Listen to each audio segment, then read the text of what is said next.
Азыр анан ар бир айылда мектептерден ыктыярчылар келди. Ал жакта эме бар, агартыш сапарларын окутабыз, регулярно мектептерге чыгып. Анан бир жумада бир китеп окушуп, талкуулап турабыз. Maşallah. Илим билим. Assalamu alaikum. Жигиттер, саламатсызбы, жакшысызбы? Алейкум, машалла. Толук алып үйрөнчү? Машалла. Биятын каймага башка сарат. Анан баягы илим билим, технология, иман адепти бир иш алып кетели деп, анан балдар тергөө атабыз. Ассаламу алейкум. Валейкум салам балам. Жакшыбы? Саламатсызбы? Бисмилlah.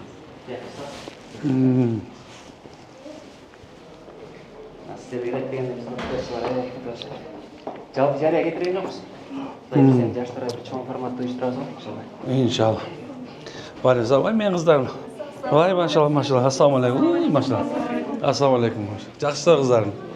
Машалла. Мындай здание насында? Здание насында, балдарға. Bu жақта өзінше оқытады екенсіздер, да? Ау, біз жаңа. Машалла. Ассаламу алейкум рахматулла. Мынша чоғыл алғанарды ошо дейм да. Ассаламу алейкум. Қош келдіңіз. Жақсыздар ба?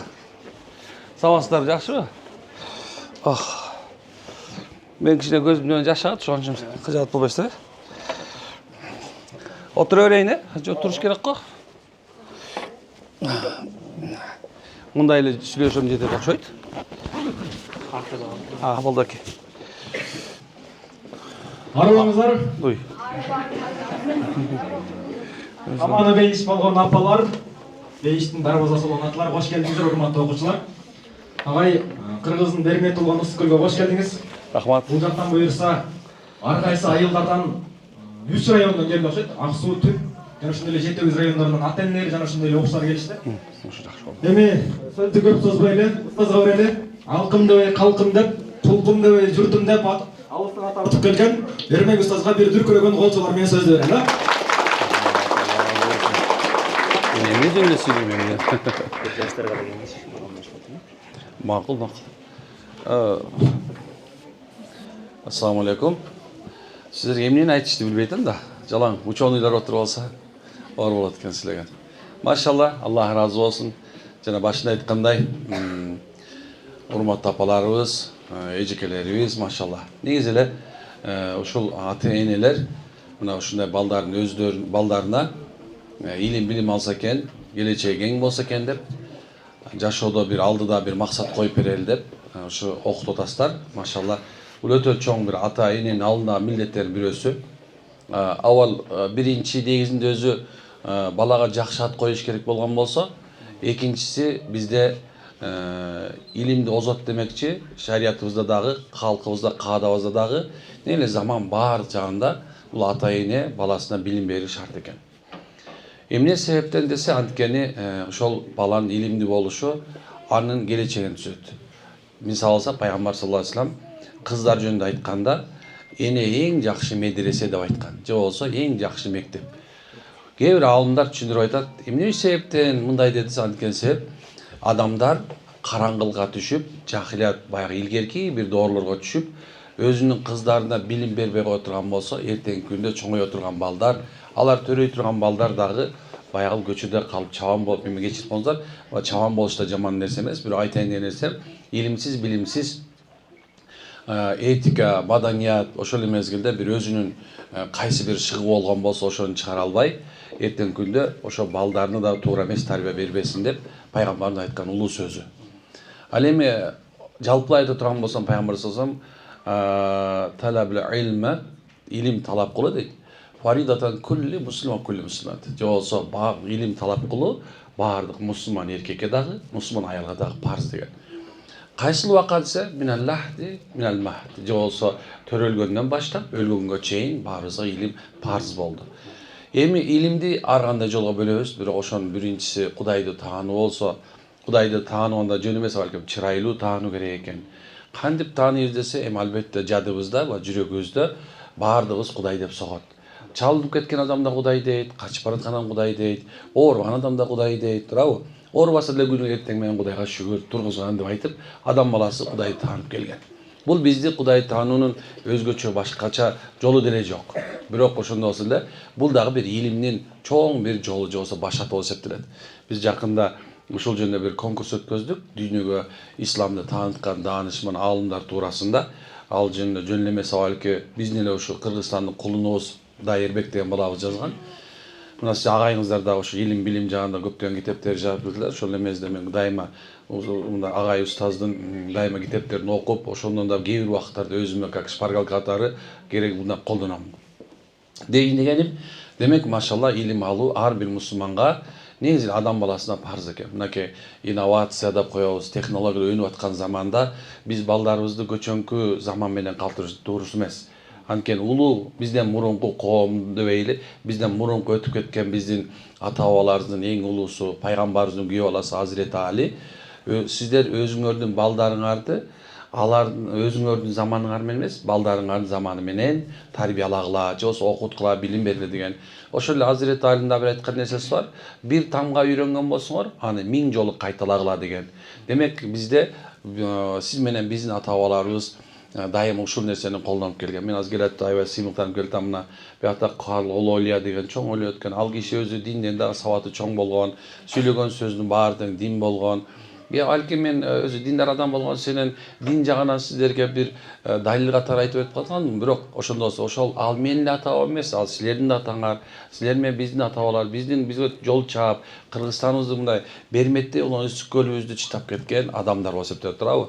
Биздин илгеркилердин баардыгын куйма кулак деп коебуз. Жазмабыз болбой калган болсо дагы, бирок куйма кулактыгыбыз биздин зээнибиздин бар экенин билгизет. Же болбосо сиз менен биздин ата бабабыздын зээни. Мына ошол эмес азыркы мезгилде дагы карап көрсөңөр, мындай баягы интернет желесинде сиз менен биздин көптөгөн жаш балдарыбыздын илим жагынан жетишип, дүйнө жүзүнөн биринчи орундарды алып келип атканын көрүп атабыз. Ошондой эле дин жаатында дагы Кыргызстанда чыккан чоң каарларыбыз дүйнө жүзүндө эң биринчи орундар дээлеп, керек болсо алтын тамгалар менен ислам мындай айтканда жайылып турган жерлер жазылып атат. Демек, машалла, сиз ошол жерде окуп аткан сиздер дагы Кудайым буйрса келечекте балким космоско уча турган бир чоң бир башкача бир механизмди ойлоп табасыздар, билбейбиз. Балким субханалла бул дүйнө жүзүндө адамга керектүү бир нерсе ойлоп табасыздар. Пайгамбарыбыз бекер айтпаса керек, кимде ким элдин муктаждыгында болсо, элди ойлоп, ошолор элге дагы бир жеңилирээк болсо экен деп, дагы көптөгөн нерселерди чыгара турган болсо, ошол эмеде жашоодо жашоону оңойлото турган, өзүнүн Кудай менен болгон мамилесинде көбүрөөк убакыт калтыра турган, ушундай бир жакшы бир нерсе ойлоп таба турган болсо, Аллах анын муктаждыгына жетиштүү дейт. Же болсо сиз кичинекей бир айлыкка, кичинекей бир маянага, балким кичинекей бир жашоодо мындай бир нерсеге жетишиңиз мүмкүн, бирок сиздин ойлоп тапкан илим билимдин негизинде дагы бир ойлогон нерсеңиз канча адам колдоно турган болсо, бул дүйнөңүз дагы ага түбөлүктүү дүйнө дагы адамдыкы оң боло турганын биздин шариятыбыз айтат. Демек, машалла, баарыңыздарга албетте ушу илимге мындай бут коюп, баш коюп, ниет коюп келип атасыздар. Демек, машалла, ушу илимди маяна чейин бүтүрүү зарыл экен. Эмне үчүн анткен себеп? Ар бир амал, ар бир кылган иш ниетке байланыштуу болот. Мен дайыма айтам, эгерде кимдин ниети туура боло турган болсо, ал адамга оорчулук жеңил көрүнөт. Эгер кимдин ниети, максаты түз боло турган болсо, анын жашоодо койгон максаттарына жетүүнүн өзү жеңил болот. Биз болгон нерсеси жалкоолуктан дебейин, балки ошо ниетибиздин кээ бирде өзгөрүп, мындай айтканда ниет жөнүндө айта турган болсок, баарыбыз бактагы жалбыракты көргөнбүз. Шамал кээ бирде оң жактан урат, кээ бирде сол жактан урат, кээ бирде түндүктөн урат, кээ бирде түштөн урат. Эми шамалда жалбырак ар кай жака ооп турат, туурабы? Ошондой эле ушу биздин да ниеттерибиз ар кандай мындай жашоодогу, коомдогу, ошол эмеде үй бүлөлүк болгон жерлерде өзгөрүп турат экен. Бирок илимге бет койгондон кийин сиз билиңиз, машалла, канчалык мейли үй бүлөңүздө болсун, мейли коомдо болсун, мейли ким менен болсоңуз да, ким менен жүргөн болсоңуз дагы, эгерде сиздин ниетиңиз түз боло турган болсо, ал сиздин койгон максатыңызга эч качан тоскоол кылбайт. Демек, машалла, ушул жерде креативдүү деген сөздүн негизги эле маанисин баарыңыздар билет болушуңар керек. Креативдүү деген нерсе адам өзгөрүп, өзүнүн каалоосун, багытын коюу деген сөз да бул.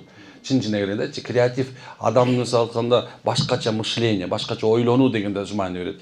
Демек, ушул жерде башкача ойлонуу дегенде эң биринчи мындай өзүбүздүн жеке, мен ушундай ойлонон экенмин эмес, балки мага ушундай ойлонууга мүмкүнчүлүк бар экен деген сөз. men başkaça oylana alat ekenmin. Men başkaça kıla alat ekenmin. Demek men uşul ele kичинекей эле bir hektar жерге алма айдап коюп же 1 hektar жерге картошка айдап коюп эле же болбосо бир жерде мындай бир тоодо бир кичинекей бир үйдү куруп коюп ошол жерге адамдар чогуу акча табыш эмес. Авалки субханалла менин оюм, пикирим, жашоом дагы бир башкача кылсам болот деген ойдо жашоодо жүргөн адамдарды креативдүү мындай ойлонуучу адам деп айтабыз туурабы? Демек машалла Аллах Таала баарыңыздарга ушул койгон максатыңыздарда жеңилдик берсин. Ата-энелерге де силерге Алла жеңилдик берсин. Авалки көптөгөн адамдар мисалы алса мен деле өзүмдүн балдарым бар. Абдамда кээде сыймыктангым келет.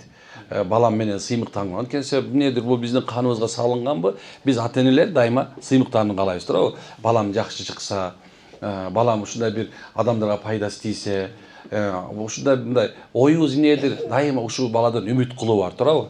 Ошол силердин Алла Таала үмүтүңүздөрдү берсин машалла. Мына ушул балдарды окутуп аткан кезде акча коротуп атасыздар. Ошол нерсеге убактын коротуп атасыздар. Кээ бирде ошон үчүн ыйлап атасыңар, урушуп атасыңар. Ушундай кылып атсам сен ушинтпей атасың деп атасыңар. Демек машалла негизинде адам баласы мөмө алардан мурда урук себиш керек. Адам урук сеппесе мөмө албайт го туурабы? Ошондой эле мына сиз уругун сээп койдуңуздар. Кудайым насип кылса, эртең күнү же бүгүнбү, айым ошол эле заматпы, Кудайым буйрса, мөмөсүн көрүп, ушул балдарыңыздардын бир кандайдыр бир адамзатка пайдасы келип, мындай атактанга төбөсү бийикке жетип турганын иншалла насип кылса көрөсүздөр Кудай калса. Аллахым береке берсин. Эми мен баарыңыздарга кааларым ушуреки, окуңуздар. Эмне үчүн аны айтабыз? Анткени улуу кудуреттүү Алла пайгамбарыбызга эң биринчи пайгамбар Хира үңкүрүндө турган мезгилде пайгамбар жазганды билген эмес, окуганды билген эмес. Бирок чын жүрөгүндө эмнедир адамзаттын мындай башкача жашап атканын көрүп кайгы капада жүргөн эле. Ошол мезгилде Алла Таала пайгамбар кылып тандап, набуат деп коебуз, пайгамбар кемчиликтен таза болот, күнөөлөрдү кылбагандардан болот. Ошол мезгилде мисалы алса пайгамбардын Алла Таала тандагандан кийин анын кемчилиги болбойт, кемчилигин тапканга да болбойт да. Мына ошол адамга Алла Таала эң биринчи түшүргөн сүрөсү окуу деген. Алла айтат, эмне үчүн Алла Таала я Мухаммад деген жок дейт да. Я Расул деген жок дейт. Биринчи икра, окуу деп айткан деген нерсеси бул кыямат күнгө чейин адам баласы бул дүйнөдө окуу зарыл экендигин, билим алуу зарыл экендигин, ойлонуунун зарыл экендигин, ошол мезгилде түшүнүккө келүүнүн зарыл экендигин Алла Таала түшүндүрөт. Бирок экинчиси икра деп айтып туруп, бисми раббикаллази халак. Алла сен жаратып койгон деп Алла Таала айтып аткан. Роббиңдин аты менен дегени сени жараткан Алла экендигин, сага берип рызык аткан Алла экендигин, бул эми бактылуу Алла экендигин, бактсыз кыла турган Алла экендигин Аллах Таала белгилеп, баса билип жаратуучу деп айтып койду. Канча мына бүт нерсе жаратылган, ан нерседен мисалы алса топурак жараткан экен Кудайым.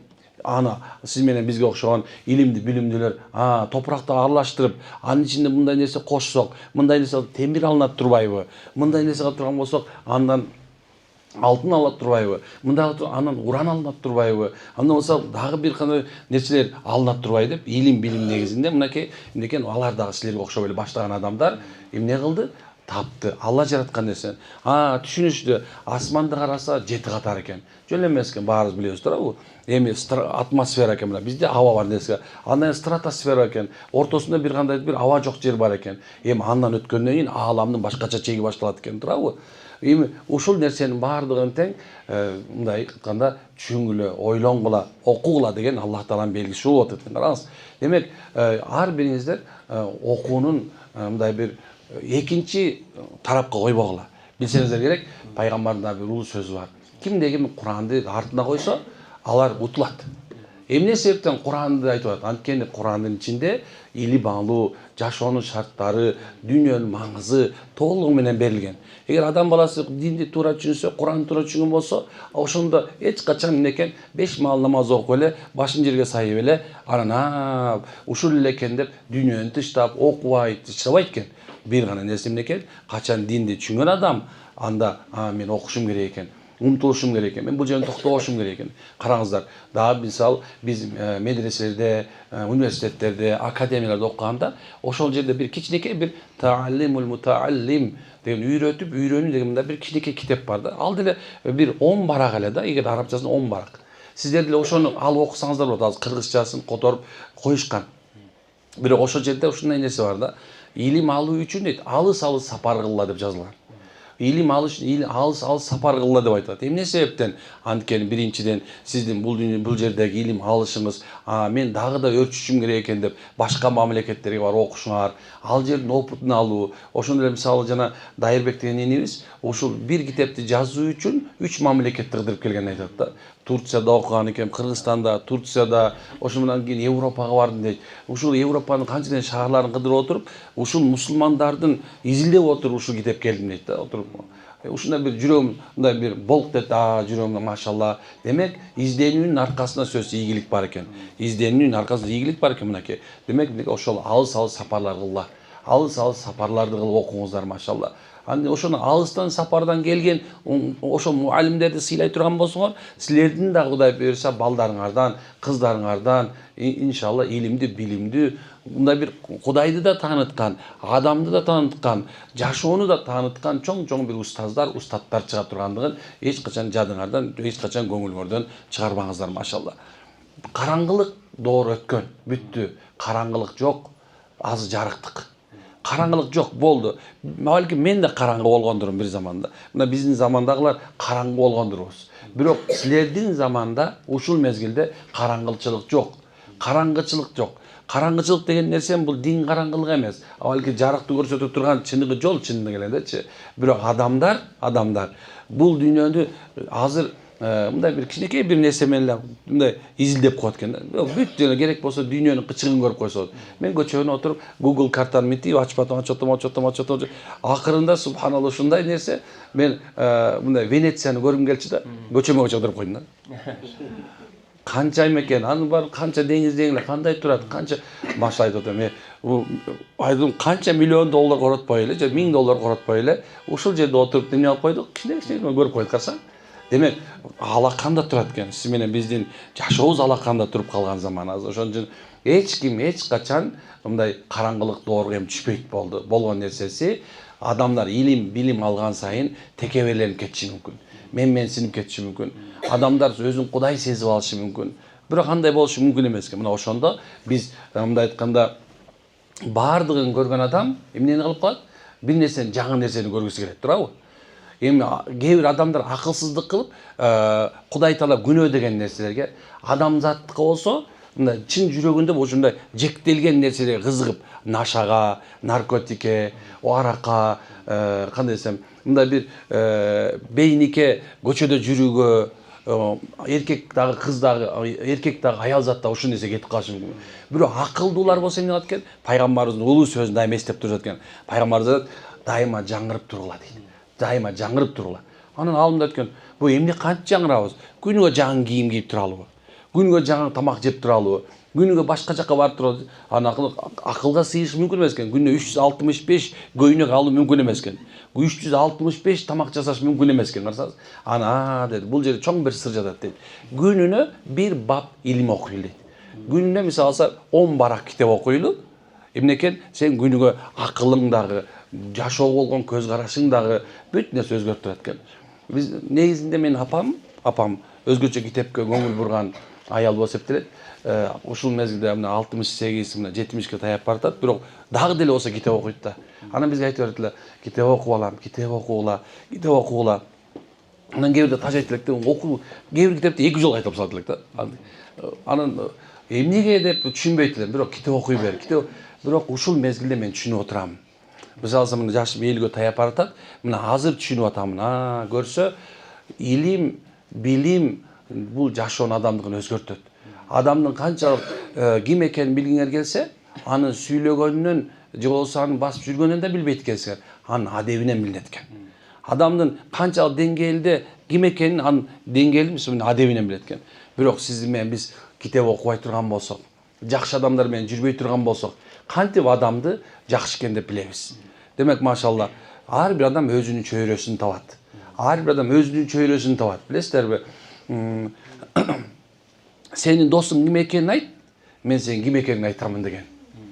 Демек, эгерде азыртадан ушул илим чөйрөсүндө болсоңор, машалла, азыртадан билим чөйрөсүндө боло турган болсоңор, азыртадан жакшы бир чөйрө кура турган болсоңор, анда кантип ушул жерде отургандар жаман адам болсун. Туурабы?